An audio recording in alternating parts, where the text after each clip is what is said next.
नमस्कार, SBT news में आपका स्वागत है। पेश है 24 अक्टूबर गुरुवार सुबह 8:15 बजे राजस्थान की बड़ी खबरें। सेना आज गुरुवार से नई दिल्ली के मानेकशॉ सेंटर में अपने प्रमुख अंतर्राष्ट्रीय सेमिनार चाणक्य रक्षा संवाद के दूसरे संस्करण का आयोजन कर रही है और रक्षा मंत्री राजनाथ सिंह इसका उद्घाटन करेंगे। सेना के प्रवक्ता ने बताया कि 2 दिन तक चलने वाले इस सेमिनार की थीम राष्ट्र निर्माण में चालक व्यापक सुरक्षा के माध्यम से विकास को बढ़ावा देना। यह प्रतिष्ठित कार्यक्रम राष्ट्रीय और अंतर्राष्ट्रीय नीति के निर्धारण के दायरे में सुरक्षा तंत्र में समन्वय पर महत्वपूर्ण चर्चा का अवसर प्रदान करेगा और इसका उद्देश्य टिकाऊ तथा समावेशी विकास के लिए दूरदर्शी रणनीतियां तैयार करना है।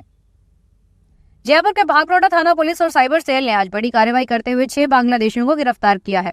6 नाबालिग और दिव्यांग को डिटेन कर CWC एंड शिशु गृह भेजा गया।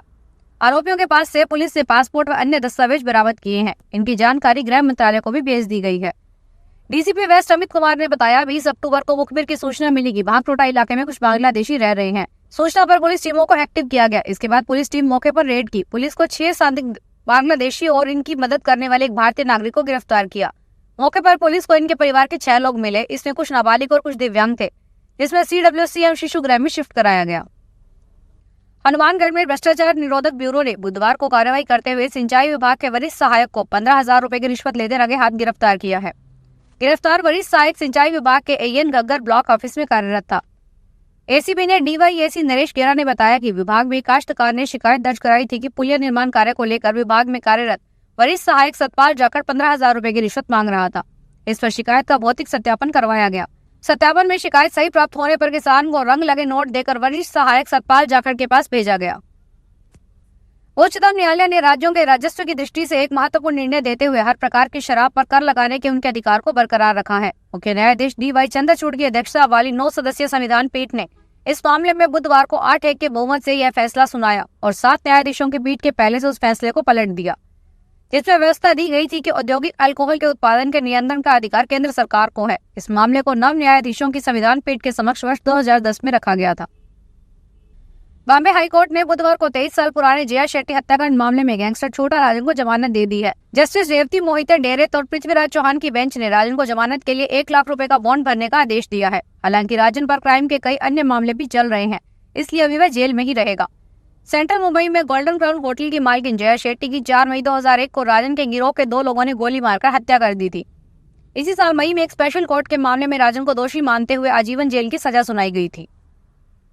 दिल्ली सिख गुरुद्वारा प्रबंधक समिति ने गुरुवार को करतारपुर साहिब के दर्शन के लिए भारत के पाकिस्तान के साथ समझौते को 5 साल के लिए बढ़ाने पर प्रधानमंत्री नरेंद्र मोदी और केंद्रीय गृह मंत्री अमित शाह का बुधवार को आभार व्यक्त किया है।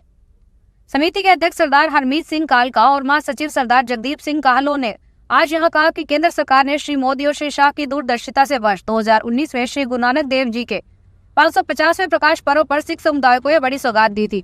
इसके तहत सिर्फ सिख श्रद्धालु ही नहीं बल्कि मानवता को प्यार करने वाला कोई भी व्यक्ति बिना वीजा के गुरुद्वारा श्री दरबार साहिब श्री करतारपुर साहिब के दर्शन कर सकता है। सुप्रीम कोर्ट ने national company law appellate tribunal के उस फैसले को पलट दिया जिसमें एडटेक फर्म बायजूस और भारतीय क्रिकेट कंट्रोल बोर्ड के बीच 158 करोड़ रुपए के समझौते को मंजूरी दी गई थी। बुधवार 23 अक्टूबर को कोर्ट ने समझौते के लिए दी जाने वाली 158.9 करोड़ रुपए की राशि को बोर्ड ऑफ क्रेडिट्स के पास जमा करवाने का आदेश दिया है। मामले की सुनवाई चीफ जस्टिस DY चंद्रचूड़ की अध्यक्षता वाली पीठ कर रही है। विमानों को धमकियों के मामले में बुधवार को IT मिनिस्ट्री ने सोशल मीडिया प्लेटफॉर्म X और मेटा और एयरलाइन कंपनियों के साथ वर्चुअल मीटिंग की। सरकार ने पूछा कि आपने इन खतरनाक अफवाहों को फैलाने से रोकने के लिए क्या किया। जो हालात है उनसे जाहिर होता है कि आप जुर्म को बढ़ावा दे रहे थे। मीडिया रिपोर्ट्स में सूत्रों के हवाले से इस मीटिंग के बारे में जानकारी दी गई। पिछले 9 दिनों में ही 170 से ज्यादा विमानों को धमकियां दी गई है। रिपोर्ट्स के मुताबिक धमकियों के चलते एविएशन सेक्टर को करीब 600 करोड़ का नुकसान हो चुका है। केंद्रीय संस्कृति एवं पर्यटन मंत्री गजेंद्र सिंह शेखावत ने कहा कि पिछले 10 सालों में देश में काफी बदलाव आया है और देश की अर्थव्यवस्था और सामरिक सुरक्षा में समूचा विश्व चौकन्ना है। शेखावत बुधवार को यहाँ पिंक सिटी प्रेस क्लब के 33वें स्थापना दिवस समारोह में मुख्य अतिथि के रूप में बोल रहे थे। उन्होंने कहा कि आजादी के बाद पिछले 75 वर्षों का आकलन किया जाए तो वह केवल यह नहीं कहते कि सब कुछ पिछले 10 साल में ही किया गया है, लेकिन आजादी के बाद जिस तरह के सपनों को भारत बनाने की अपेक्षाएं थी उस आशाओं को भारत बनाने में कामयाब नहीं हुए। दिल्ली के मुख्यमंत्री आतिशी ने कहा कि भारतीय जनता पार्टी ने गंदी राजनीति करते हुए पहले राष्ट्रीय राजधानी की हवा प्रदूषित की और अब पानी को भी जहरीला बना रही है।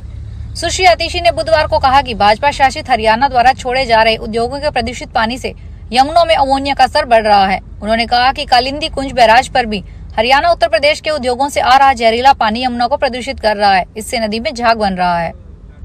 झुंझुनू में वाहन चेकिंग के दौरान एसएफ की टीम ने बड़ी कार्रवाई की। टीम को एक कार में 16 किलो चांदी बरामद हुई है, जिसकी बाजार में कीमत करीब 12 लाख रुपए बताई जा रही है। कार्रवाई बुधवार सुबह 11 बजे के करीब डेरवाला बस स्टैंड पर की गई। एफएसटी टीम के प्रभारी शौर्यपुरी ने बताया कि उपचुनाव को देखते हुए वाहनों की चेकिंग की जा रही थी। इस दौरान झुंझुनू से सीकर की ओर आ रही एक कार को रोककर चेकिंग की गई तो उसमें 4 बैग मिले। खोलकर देखा तो बैग में चांदी भरी हुई थी। मौके पर व्यापारी से आभूषण से संबंधित कागज नहीं मिले। इसके बाद जीएसटी टीम को सूचना दी गई। जीएसटी टीम ने मौके पर पहुंचकर कार व चांदी को जब्त कर लिया है। राजस्थान में 12 शहर में बिगड़ती कानून व्यवस्था एवं रोजमर्रा के हो रही चोरियों की वारदात को लेकर व्यापार महासंघ का प्रतिनिधि मंडल बुधवार को जिला पुलिस अधीक्षक राजकुमार चौधरी से मिला और उन्हें ज्ञापन सौंपा। महासंघ के अध्यक्ष योगेश कुमरा ने श्री चौधरी से कहा कि एक महीने में शहर में 30 से ज्यादा दुकानों के ताले टूटे हैं, जिसकी रिपोर्ट कोतवाली 12 में दर्ज है।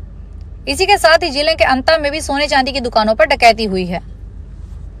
उच्चतम न्यायालय ने पत्नी के साथ जबरन शारीरिक संबंध स्थापित करने को अपराध घोषित करने की मांग वाली याचिकाओं पर सुनवाई नई पीठ के गठन तक के लिए बुधवार को स्थगित कर दी है। मुख्य न्यायाधीश DY चंद्रचूड़, न्यायमूर्ति JB पारदीवाला और न्यायमूर्ति मनोज मिश्रा की पीठ ने संबंधित पक्षों की दलीलें सुनने के बाद यह फैसला लिया। झुंझुनू के बिसाऊ पुलिस ने यूपी की एसओजी पुलिस बनकर चोरों को लूटने का प्रयास करने वाली यूपी की गैंग के 6 लोगों को गिरफ्तार किया है। आरोपी पुलिस का देख नाकाबंदी तोड़कर भाग रहे थे। इसमें से 2 युवक यूपी पुलिस में तैनात हैं।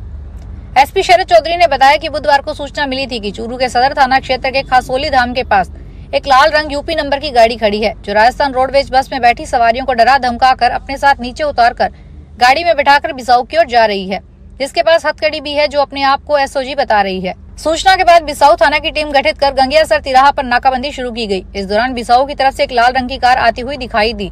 रुकने का इशारा किया गया तो कार चालक ने बैरिकेड्स को टक्कर भाग गए। उसके बाद पुलिस कंट्रोल रूम झुंझुनू में संपूर्ण जिले में नाकाबंदी करवाई गई। जयपुर में रेजिडेंट डॉक्टरों की हड़ताल को लेकर हाई कोर्ट में सुनवाई से पहले एसएमएस मेडिकल कॉलेज के प्रिंसिपल दीपक माहेश्वरी की तबियत बिगड़ गई।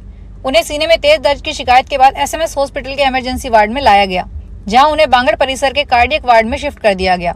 2D को ECG जांच के बाद प्रिंसिपल को कैथ लैब में शिफ्ट किया गया, जहां विशेषज्ञ डॉक्टरों की निगरानी में उनका इलाज किया गया। यहाँ डॉक्टर दीपक माहेश्वरी की एंजियोप्लास्टी कर एक स्टेंट डाला गया है। दरअसल बुधवार को रेजिडेंट डॉक्टर की हड़ताल के मामले में हाई कोर्ट ने प्रसंज्ञान लेकर एसएमएस मेडिकल कॉलेज के प्रिंसिपल और Jaipur association of resident doctors के प्रतिनिधि को तलब किया था। फिलहाल इस बुलेटिन में इतना ही। फिर हाजिर होंगे बड़ी खबरों के साथ। अगर आप भी अपने आसपास की छोटी बड़ी और महत्वपूर्ण खबरों से अपडेट रहना चाहते हैं तो सब्सक्राइब कीजिए हमारे चैनल SPT न्यूज को और प्रेस कीजिए बेल आइकन पर।